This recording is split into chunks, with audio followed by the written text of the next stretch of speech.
International beer giant Ab InBev has sent out a voluntary severance offer to more than 1,000 of its management employees in South Africa.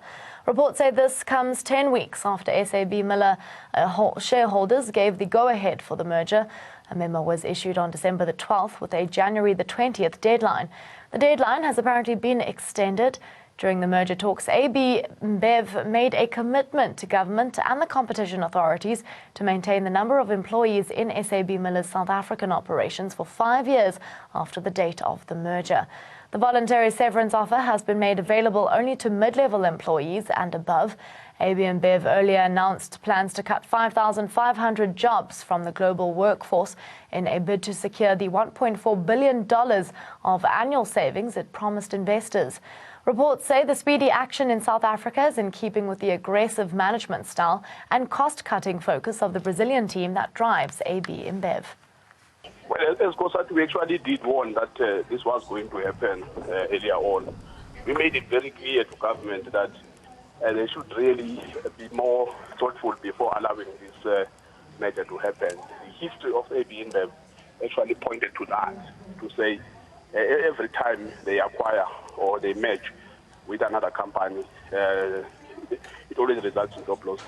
So we actually think this is just the beginning.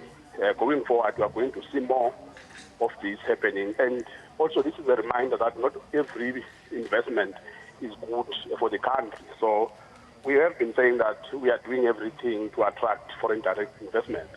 But the kind of investment of late that we are getting is the investment that is about taking really the South Africans, big companies, consolidating what is already there, and actually then leaving people unemployed, because we cannot afford to lose one single job. So going forward, this is going to have an impact on our own economy. Well, we also knew as far and as people who were directly involved in the transaction that at some point Ab InBev will seek to cut fat on top. But in terms of the agreement with government and certainly with ourselves and in line with the tribunal ruling, they have to maintain same number of jobs for 5 years. In other words, if they cut fat on top and retrench managers and executives, those numbers must find expression in the bottom and more people must be employed. So that is guaranteed to happen for the next 5 years.